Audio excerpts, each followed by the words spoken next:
Hello and welcome to the All Rookie Podcast. Today is June 21st, 2025, and I'm your host, William Harris, aka William is Bill.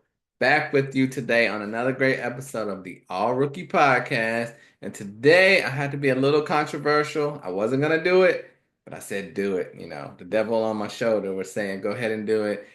This podcast is going to be on the most overrated players in the 2025 NBA draft. Now, it's going to feel bad. Y'all are going to be mad at me. But, I think it's something that people need to hear. There's a lot of players that are ranked really high on draft boards, and I'm just not as high on. So I'm going to give you my reasoning why. It doesn't mean they're a bad player. It doesn't mean they're not going to work out. I just think they're being pushed up the boards a little higher than they should be. So let's get straight to it like it's nothing to it. It's gonna be a fun one. Don't get mad at me. I have 9 prospects. First, I'm gonna start with someone everyone loves, and I just don't see why they have him so high. And that's Con Knipple, the 6'7" from Duke, 19 years old, 14 points per game, 4 boards, 3 assists, 1 steal. They love his 3-point percentage, 39%. He's a great knockdown 3-point shooter. But the consensus is he could be ranked anywhere from fourth to eighth or go fourth to eighth in this draft. Now, that is a place for prospects that should come into your team and change the trajectory of your team. Khan Knipple, I do not think is that type of player. I think he is a guy that will come in and fill a role and be very helpful to a winning team.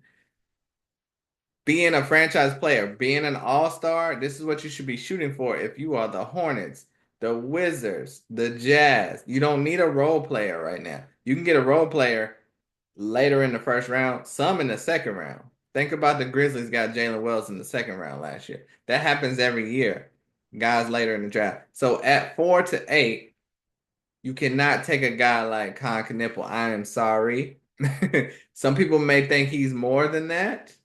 But in my evaluation, what I see is it's nothing fancy. He just knows how to score, which is good. But it was 14 points per game. But he can get to the rack when he needs to. It's just no frills. He's all business. He can drive to the left or right, but he always finishes below the rim. He's not athletic, even though he had a great 40-inch vertical, 36-inch vertical at the combine. He does not use that type of athleticism in his actual gameplay. So when he plays, he's not really athletic. Unless he has an open lane, he might dunk it.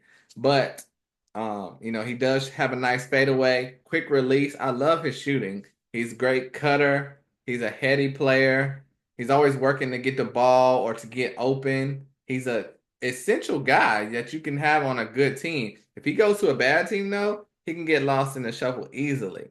You leave him open, he's gonna knock down the shot.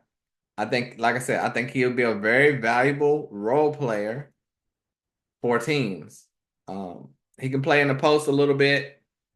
Will it work in the NBA? I'm not sure. He's not that strong, but he's a good passer and he's a system player. He's very alert on defense, plays the passing lanes well, tries his best to stay with his man on defense. He doesn't get abused on defense, so he's a solid defender. But he dribbles at a slower pace. This is Con Knipple. But he does well when he's given a screen because he doesn't really create much space to get his own shot. And you have to remember, he did play with Cooper Flag and Kamen Malawak, and they made his job easier. He was not the focus of the defense. He was the third option, and they still had Sion James as well. So, they had a four-headed championship team at Duke. So, if you look at a guy like, I can't even think right now, but like Ace Bailey, he had Dylan Harper, but that was two guys. So, but if you think of a guy he was the main guy. You're gonna have draw two defenders. The defense is focusing on you. When you have Con Knipple, that was not the case. He was full of an all-star team surrounding talent. And that works great for him because that's the type of role he needs to be in. He can flourish in a situation like that because he can shoot so well. So he's my 18th ranked prospect. I don't mind him going anywhere from 13 to 20, but 4 to 8 is just way too high in my opinion. So he is my most overrated prospect. I mean, if you want to rank him, I don't know if we're ranking him, but he's just one of. He's the first one I'm saying. Okay. All right. I know you're gonna kill me for that. My guy Vonzel Lucky loves Colin Knippel, but if you also look in the NBA, his archetype 6'7", 217, his style of play that equals role player. I mean, look and see if you know anyone else that plays like him, same size as him, that is more than a role player, and then get back to me. All right. We'll see. Next on my list, Colin Murray Boyles, a 6'7" forward from South Carolina, 19 years old. Nice stats at South Carolina. 17 points, 8 boards, 2.5 assists, 1.5 steal, 1 block per game. Not a great shooter, though. 59% from the field and 27% from three. Now, he's a good hustle, good college player, but will it translate in the NBA? His style of play is much easier in college than it is in the NBA because you're working with most of the players you're playing against and the players that are on your team are not going to the NBA. So you're playing with lesser talent. So being 6'7" and basically a center is doable in college. You bring that to the NBA, it is almost impossible. There are rare exceptions, and two of them play with the Warriors. There's not many guys that are 6'7" that could be a big in the NBA. But you banking on that he can, okay, but that's not a sure thing. And the consensus has him ranked going anywhere from 6 to 14, sometimes 6 to 18, but still, that is too high for a player that is 6'7", that is best in the paint playing defense. Now, if he's a small forward, sure, but he doesn't really have small forward skills. He plays like a power forward. He's a lefty, unorthodox player. He has wild finishes at the basket. He knows how to get to the basket, but he puts his head down and just goes and definitely throws up wild shots. He has shot the three, has a solid form, but he can't shoot it well. Not a great percentage. He plays well in the post, but also can face up and get by his man to get to the rack. He doesn't really play around with the ball. He just gets the ball and he has his mind made up already where he's going and knows what he's going to do to get by his man. Now, he is a great defender and hustle player. He blocks shots with aggression, but his lack of height is a major concern and the shooting is lacking. So it could be hard to keep him on the court at times. So fit will be very, very important. So if you're telling me he's going to a team like the Bulls or the Wizards or the, Raptors or Pelicans, he can come in and play a role. He's not going to do anything to change your team. And he could be played off the court with his lack of shooting and lack of size. So to me, the highest I could take him is 19. I have him ranked 19. And there's no offense to Colin Murray Bulls, but size does matter in the NBA. You can look at a lot of 6-foot point guards that were elite in college and they come to the NBA, they don't really even get a shot. So the same thing for bigs. If you're undersized, you have to be special, like Draymond Green. Draymond Green is a special passer, special rebounder, special defender, and can shoot the three occasionally. Colin Murray Boyles is going to have to be elite at least two of those things to get playing time on an NBA level. So if you can't take that in the top 10, he is really good at rebounding. He's good at defense, but that's college rebounding. Will he be able to do that against bigger players in the NBA? I don't know. I'm not saying he won't. I'm saying I don't know, and I'm saying the odds are not in his favor. But if he can play small forward, there's a spot for him. But I don't know if he can. He plays like a center, sometimes a power forward. So that's why Colin Murray Boyles is second on my list. Next, Joan Berenger. It's a French name. If you want to say it different, that's how it's spelled. But Joan Berenger, the 6'11" big man from France, 18 years old, only averaged 4.5 points, 4.5 boards, 1.5 blocks. They get limited minutes internationally sometimes, 60% from the field. Now, he's ranked anywhere from 8th to 20th in this draft class, like projected to go 8 to 20. With most people have him going 8 to 14 range. That is too rich for my blood. I have him in the late first round at pick 30, and that could change. I mean, I would say he's anywhere from 28 to 33. I would feel safe with that as a pick. 8 to 20, way too rich for my blood. Your outcome for someone that's like him, you envision Jackson Hayes. You envision Jericho Sims.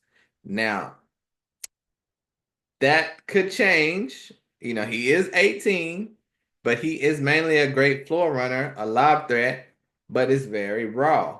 He is a really good shot blocker. He's very young and athletic, has quick recovery when getting driven by because he's a fast mover, moves his feet really fast. Most centers can't do that. He's bouncy, he's fast, athletic. But he just started playing basketball 4 years ago, and it shows. Some people say he only started playing 4 years ago, and look where he is now. Yes, but it shows that he just started playing 4 years ago, and not in a good way. But because it's not a natural feel for the game. So how long are you going to have to wait for that to progress? And he's 6'11", 230, but I don't know if he's really 230 because he looks skinny out there. He's not strong at all. Um, but the hope and the goal is that he can be Derek Lively. I'm sure that's what everyone is hoping for. He's similar size to Derek Lively if he's 230. He's a rim running shot blocker, lob threat. That's what Derek Lively is. I wasn't high on Derek Lively. If that makes you feel better, if you are high on Joan Behringer, and Derek Lively came in and made a great impact for the Mavs. So Joan Behringer will have to go to the right team. I think he needs to get a consistent shot to be effective, in my opinion. But the defense is a concern. The offense is a concern. But he can do some things. Like you look at a guy like Isaiah Jackson for the Pacers, it's hard for him to get on the court. So some rim runners and lob threats can get out there and be impactful for their team. Some can't. Isaiah Jackson, James Wiseman. It's a lot of bigs that just fade away. So what we will see what Joan Behringer turns into. He is a raw prospect though right now. So I I don't see top half of the draft, but NBA teams are seeing that right now. So we'll see. Next on my list, Noah Esingwe, the 6'10" forward from France. 10.5 points, 5 boards, 1 steal per game, 27% from three. Very long rangy prospect. Nice, has a nice fadeaway at times, great leaping ability, but he's a project as well. He plays well in international games, but he needs polish and refinement to flourish in the NBA. Also needs to fill into his body. And, he weighs a lot less than Joan Behringer, and he's only an inch smaller. So that's not great. But because originally he was listed at 6'8", but his recent measurements show he's 6'10", so he's gonna have to put on some weight, but he has a good shot. He just needs to improve on it. He doesn't really create for himself. He kind of just cuts and spots up for baskets for the most part, lobs and putbacks. If he continues that, he'll just be a developmental role player. But if he hits, he can be a vital starting small forward for a long time in the league. His wingspan and length are great, along with being 18 is great, but his offense is just not there yet. His defense and potential is what everyone is hoping for, and he's being mocked to go 8 to 15 in the draft, and that's for a hope and a wish and potential. You have guys that are proven that have high ceilings as well in that range. Why would you take someone like this? I don't know. For me, he's ranked late first round. I have him as of this recording 31st. He will be in my 25 to 30 range when my final big board comes out. Because him being 6'10", that is a help. But to be 8 through 15, I would need to see more because nothing he does is standing out like, oh my God, that's going to be a star of the future. So I think it's a big risk whoever takes Noah Esingwe. We will see what happens. Next on my most overrated prospect list, we've been through 4. This is number 5, Liam McNeely, the 6'7" forward from UConn, 210 pounds, 19 years old, averaged 14.5 points, 6 boards, 2 assists, 38% from the field, 31% from three. He's projected 15 to 22 in just about every mock, big board, all that good stuff. For me, I have him as a mid-second rounder, 44th overall. That's that's overrated, in my opinion, right? But no, he had a great game this year. He had a 38.10 rebound game against Creighton. So we know he can put up numbers in college. He has a perfect shot with the form. It's a textbook three-point form. He can be a high school coach right now. But Liam is not fast or athletic, and he's slotting in the role to be a role player in the NBA. His three-point percentage is not even elite for him to be a lottery pick. You look, we talked about Knippel being in that role with this size. He shot 39%. Liam McNeely shot 31%. So if you're going to be already at this disadvantage with your size, lack of athleticism, you gotta be able to shoot the ball like Nipple. Because I still have him going top 20. But Liam McNeely has the form, has the potential, but he ain't shoot it as good as Nipple. You look at the guys in the NBA that are like him, they're role players. Good passer, heady player, great off screens. I think he will help a good team. He's a good team player, unselfish, good rebounder, really good when he comes off screens, but he doesn't create for himself, and he's not much of an athlete. Look around the NBA and tell me where that is a thing, okay? But that will make his path tough in the NBA. The hope is that he will shoot the ball better in the NBA, shoot the lights out, but that's the hope. We got to go off what we see. You know what I mean? Like some things you can go off of potential, but not in the first 15 to 20 picks. So with me, nothing standing out on me that he needs to be a first round pick, Liam McNeely. I have him 44th. That's where he should go. That's just the bottom line because William Isbell said so. All right, next on my list, Will Riley, number 6 on my list. The 6'8" forward from Illinois, 19 years old, averaged 12 and a half points, 4 boards, 2 assists, and basically no steals and blocks. Shot 33% from three. All these stats are underwhelming. Like everyone I'm naming, pretty much from John Berenger, Noah Isingwe, Liam McNeely, now Will Riley, very underwhelming, and there's a reason for it. They have a lot of work to do to become real players in the NBA.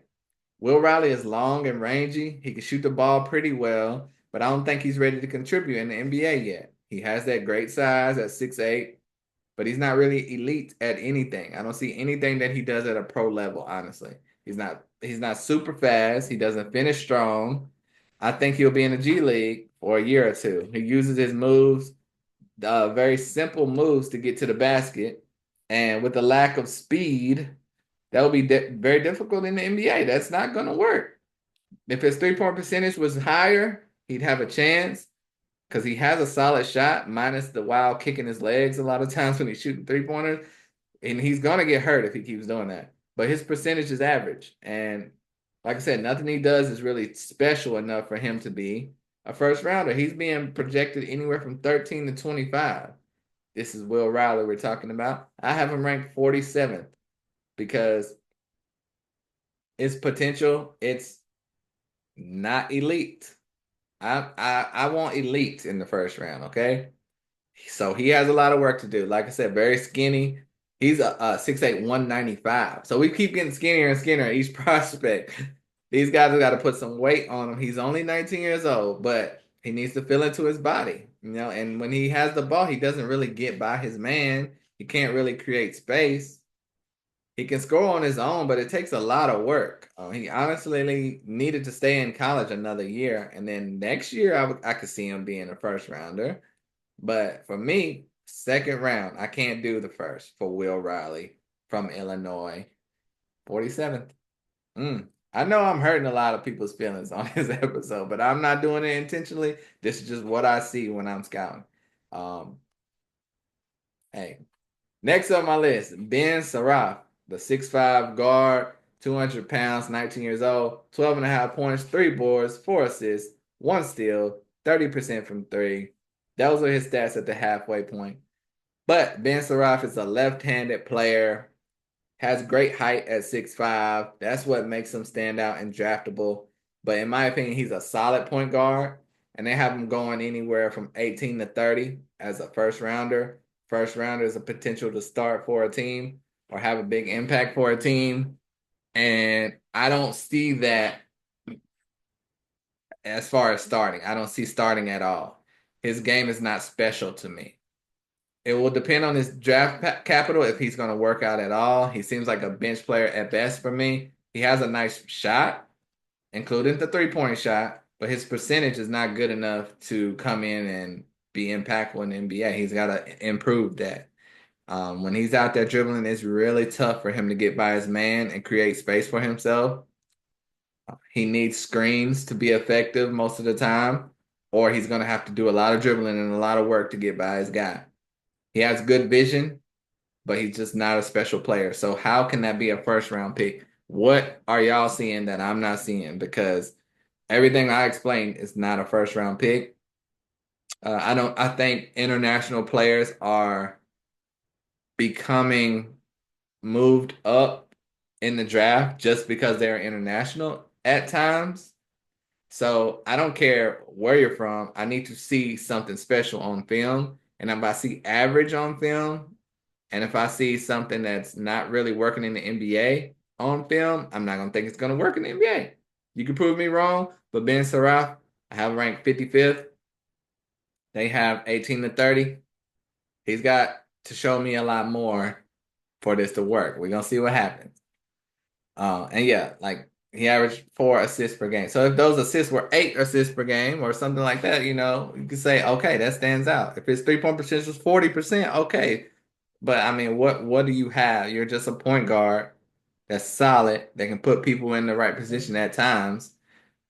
Can't do it. Next on the list, Hugo Gonzalez, a 6'6" guard from Spain, 19 years old, 11.6 boards, 2 assists, 1 block, 1 steal per game, 27% from three. Hugo Gonzalez is being ranked, mocked anywhere from 22 to 30. So that's a first rounder. I have him 61st, around 59 to 62. Put it in there because my big board, I got a few more days and I'm gonna move some numbers around, but 59 to 62 is Hugo Gonzalez on my list. And a main reason the list is going to move around is because I didn't mention this earlier, but Jalen Moore tore his Achilles in a workout. I will mention that on the end, but I just want to say that's why Hugo could be in my top 60. We will see. He's 62 right now. But he's an international guard that actually has some athleticism. He's got some balance to his game, but he's not a true high flyer compared to, American guards, but he can jump. He can blow by his defender to score or get to the paint. Great cutter, never rush, plays at his own pace, has a great shot and a form, so he can be a knockdown shooter, but he's not there yet. He's only at 27%. He's best at catch and shoot threes, but he's not the best shot creator. He can do it, but he's not great at that yet. And he's 19 years old. Y'all gotta remember, I'm not seeing him saying this is him forever and he's never gonna change. But right now, he's not there. And normally when your percentage from three is in the 20s, it's gonna take some time for that to jump up. So he will need to be a great 3-point shooter, in my opinion, to see the NBA court. Otherwise, I can see him as a stash player that may stay overseas or take a few years to develop. He has standout performances when he gets big minutes. I just wonder how that will translate against American players. So when you're ranked 22 to 30, that's pretty much, I'm sure about him. I'm not sure about Hugo Gonzalez, so I can't have him in that range. I have him barely being drafted right now, and I don't know if he's even coming over to stay. It'll depend on where he goes. But it's not fully there. He has flashes, though. He does have flashes. But what team do you see him coming in and having an impact on? If you watch his film, do I see him thrown into the Hawks, thrown into the Lakers, Clippers, the Hornets, and starting or being productive? I don't see that at all. So I don't see that as a first rounder right now. Hugo Gonzalez. Y'all gonna think I'm picking on international players. I am not. This is just the tape, okay? Noah Penda is my final most overrated player in the draft on my most overrated list. Noah Pender, the 6'8" forward from France, 20 years old, 6'8", 225 pounds, averaged 10.6 boards, three assists, excuse me, 1.5 steals and 1 block per game. Shot 34% from three. He is ranked anywhere from 20 to 30 on most big boards. For me, like 65. So that's undrafted. He could move up a tiny bit because he did get better at the end of the season. And when I originally ranked him at 67, his film was not good, in my opinion. I was like, this is not an NBA player. But the second half of the season, he did improve a lot. And that is a positive sign for his future. So I will say, Noah Penn is not really a fluid player. So I was like, I could see him stay overseas or be stuck in the G League for a while. He does shoot the ball at a good percentage, but he does have a slow release at times as well. I don't like that. But he's not really smooth at all. Now, if he was 7 foot, 6'11", like some of these other guys measured taller, I might feel a lot better about him. But as of now, he's 6'8". But what he would be successful in the NBA, I feel, is his defense. He moves his feet very well, great shot contester, and he even moves his feet very well on the perimeter against guards. He can guard multiple positions and break up plays defensively all over the court. Noah Penda's only issue is, he was against guys his size internationally. How will that fare against guys in the NBA who will be much bigger and taller? You know what I mean? And they're aggressive. He is aggressive too when he's attacking, but it's a whole different level of athlete when you come to the NBA. You know, Zachary Richardson admitted that this year when he came over from France. He said, when I was in France, I was the most athletic person on the court at all times. When I came into the NBA, I was one of the least athletic players on the court at all times. So it's a culture shock, it's a talent shock, and how will that fare for these international guards coming over? It's a concern. It's not a sure thing like I know. And then I'm speaking for everyone. You don't know how it's going to fare. So it's a projection. With American players, it's easier to translate because they're playing against their peers more often. And Noah Penda, he's kind of stocky. He's not overweight, but he's kind of stocky out there. He could be a good player, but he needs more polish, in my opinion. He can create his own shot. It's just normally not a real natural movement. It's not pretty. But like I said, he did improve as the season went on. I just wonder how his body size and frame will fare in the NBA. It could translate, or he can get lost in the shuffle because he's a little bigger. He's not overweight at all. He's just bigger on screen than a guy his size. You would want him to be a little more muscular, I would think. So he's a little stocky, like I said. So he's a tough evaluation for me because I was really super low on him. And, watching the second half season tape on him, I do see how he could be drafted. But that's me considering him barely being drafted and the consensus saying 20 to 30. That's a first rounder. So that's overrated in my opinion. It's a lot of people thinking these guys on my list 1 through 9 are a sure thing. And I think there are a lot of red flags and concerns about these 9 prospects. So I mean, it's not a hateful podcast. It's really just these are overrated because everyone else have them mocked high and ranked high. So I just had to give some sense of reality. Not all these players in the draft are going to be all-stars. Y'all know that, right?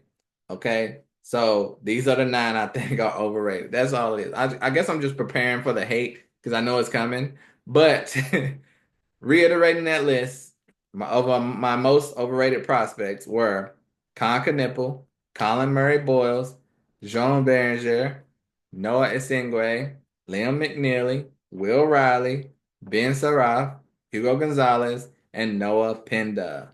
And so what do I have? 5 international players on here. So I know y'all gonna kill me for that, but it is what it is, y'all. I didn't do it because they're international. So, that means it's 4 that are not. So, yeah, that was a fun episode, right? The draft is right around the corner. I had to get that out there. I'm going to do my last pod before the draft will probably be my big board right before the draft. That'll be my final results. And we'll see you next time, y'all. Thanks for listening. Subscribe, like all that good stuff. Don't hate me too much. I'm out of here. Peace.